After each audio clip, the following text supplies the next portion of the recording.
আছেন?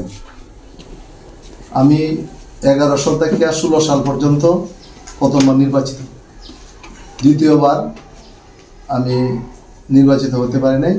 আবার 2021-এর 27শে নভেম্বর থেকে আমি আবার এই কলুশাবর ইউনিয়নে বিপুল ভোটের ব্যবধানে আবার আমি চেয়ারম্যান হিসেবে নির্বাচিত হই। দলীয় প্রতীক ছিল কি? হ্যাঁ, প্রতীক ছিল। কিসের? নৌকা প্রতীক ছিল। প্রথমবার ছিল আমার আনারস প্রতীক, পরবর্তীতে নৌকা প্রতীক।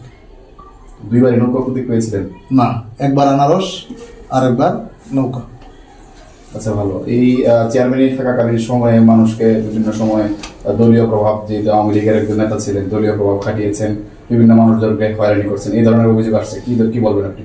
আমি দলীয় আমার কোনো পদ নাই, দলীয় কোনো আমার পদ নাই, এবং আমি এই ইউনিয়নে আমি একজন মাইনরিটি লোক, এবং এই ইউনিয়নে মাত্র 700-800 ভোট, মাত্র হিন্দু ভোট, কিন্তু এই ইউনিয়নে বিপুল পরিমাণ ভোট আমাকে দিয়ে প্রায় 2000 ভোটের ব্যবধানে আমি 2বার নির্বাচিত হয়েছি।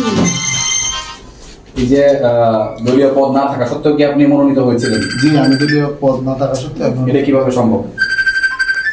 আমি মনোনয়ন চেয়েছি, এটি আমাকে মনোনয়ন দিয়েছেন। মানে দলীয় পদ ছাড়াই আপনাকে নৌকা প্রার্থী করা হয়েছিল? জি জি।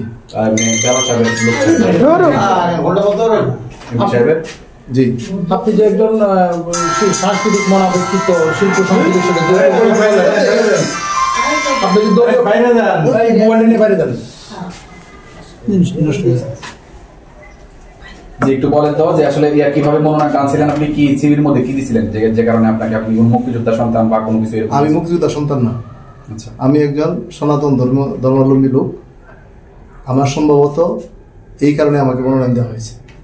আচ্ছা, পরবর্তীতে জোরপূর্বক ভোট কারচুপির মাধ্যমে বিজয়ী হয়েছেন, এই কথাগুলো আসলে? কলুশাবর ইউনিয়নে জোরপূর্বক ভোট হয়েছে এইরকম কোনো নজির নাই, এবং দলীয় প্রার্থী ছাড়াও স্বতন্ত্র প্রার্থীরা ছিল, 5 জন প্রার্থী ছিল, এবং প্রায় 2000। আর এই জনদেরকে হয়রানি করছেন, মামলা দিয়েছে? একটি মামলা হয়নি। আর বিভিন্ন কর্মসূচির নামে বিভিন্ন টাকা আত্মসাৎ করছেন কথা আসতেছে, এই কথাগুলো কিভাবে? এগুলো ভিত্তিহীন, এগুলো আমাকে বিভিন্নভাবে হয়রানি করা হইতেছে, এবং যেহেতু নির্বাচনে আমার ভোট হলো 26,000, আমার ইউনিয়নে আমি ভোট পাইছি 6,000-এর উপরে, সুতরাং আমার বিরুদ্ধে তো অনেক লোক আছে। এই প্রতিপক্ষ আমাকে বিভিন্নভাবে হয়রানি করার জন্য এবং আমার আত্মসম্মানের জন্য ব্যাঘাত ঘটে, এই জন্য তারা এই কার্যক্রম চালাইছে। 5 তারিখের পরে প্রথম ইউনিয়ন পরিষদে কবে আসছেন? আমি পরিষদে প্রতিদিনই নিয়মিত কাজ করতেছি, এবং এটার প্রমাণ এই জন্ম নিবন্ধন এবং দিনামিয়া সনদ এবং ওয়ারিশান, এগুলোর প্রমাণাদি আছে। আচ্ছা, এখানে আপনার নিজস্ব অফিসের মানে ইউনিয়ন পরিষদের কার্যক্রম বন্ধ রেখে আপনি নিজস্ব ব্যক্তিগত অফিস করছেন, অফিসে কার্যক্রম চালাইছেন, না দীর্ঘদিন চালাই আসছেন, আসলে কিভাবে? এইগুলো ভিত্তিহীন। কারণ হলো অফিস আওয়ার হলো 10টা থেকে 4টার পরে আমি এই কলুশাবর ইউনিয়ন যে কোনো জায়গায় আমি বসার মতো সুযোগ আছে, বা দরবার আছে, বিভিন্ন এই জায়গায় আমি বসতেছি। আর অফিস আওয়ারে আমি এই জায়গায় এটা তো আমার ইউনিয়ন পরিষদ ভবন, এর বাইরে যাওয়ার তো সুযোগ নেই। তালাবদ্ধ অবস্থায় ছিল অনেকদিন, অনেক মানুষজন আসছে ইউনিয়ন পরিষদে, কিন্তু আপনাকে পাই নাই, আপনার জন্য অনেকদিন ধরে ভুগেন। আমার সময়কালে আমি এনে বেশি সময় দিচ্ছি। আচ্ছা, এই গত কয়েক বছরে কত টাকার উন্নয়ন কাজ করতে পারছেন? এই গত 5 বছরই মনে করেন, গত 4 বছর? না, 5 বছর না, আমরা তো 2 বছর কাজ করতে পারছেন। উল্লেখযোগ্য কাজ কয়েকটা দেখান তো। উল্লেখযোগ্য রাস্তা আছে, কারণ আমাদের বরাদ্দ এখন ইউনিয়ন পরিষদের বরাদ্দ অনেক কম। আগে LGSP 2 ছিল, LGSP 2 নাই। এই বছর বরাদ্দ আইছে মাত্র, যে LGSP 2 বরাদ্দ ছিল 30-35 লক্ষ টাকা, এই বছর বরাদ্দ মাত্র অনলি 11 লক্ষ টাকার মতো। তা আমি 2টা রাস্তা করছি।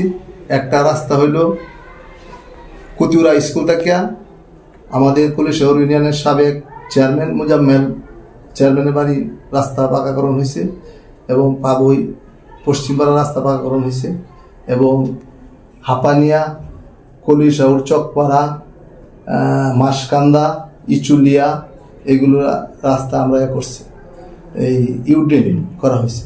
কোন স্কুল বা কোন প্রতিষ্ঠানের সভাপতি ছিলেন? হ্যাঁ, সভাপতি ছিলাম। কয়টা স্কুলের?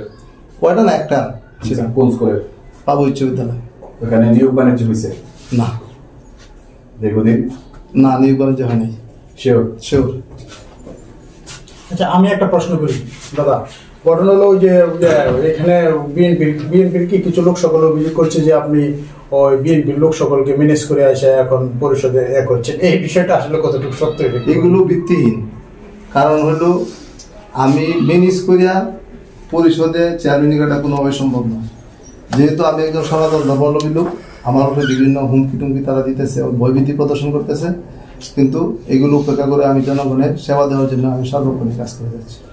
আর এইটা বলেন যে আমি তো সাংস্কৃতিক মনা বিভিন্ন নাটক সিনেমা করছি, হিন্দু হত্যাছেন কেন? আমি হিন্দু লেখি মানুষ ভোট দিল আপনার না, আপনি তো সবার চেয়ারম্যান, আপনি এটা বলেন যে আমি নাটকের মাধ্যমে সমাজের সকল স্তরের লোকজন। আমার জীবনের পেশা ছিল একজন পল্লী চিকিৎসক। আমি 2090 সাল থেকে অদ্যাবধি পর্যন্ত আমি এই পেশায় জড়িত, পল্লী চিকিৎসকের। এবং আমি বিভিন্ন সময়, এটা হলো সাংস্কৃতিক নাম, বিভিন্ন নাটক করছি, এটা হলো আলাদা, কিন্তু মূলত আমার পেশা ছিল পল্লী চিকিৎসকের। এই জন্য আমি জনগণের কাছে যেতে পারছি এবং আমাকে জনগণই আমাকে জোরপূর্বক এই ইউনিয়ন পরিষদের কাজের জন্য তারা আমাকে পরামর্শ দিচ্ছে। তো ঠিক আছে, ঠিক আছে। আপনি তো তাহলে এটা তো প্রথমে আপনার বলার দরকার ছিল যে আমি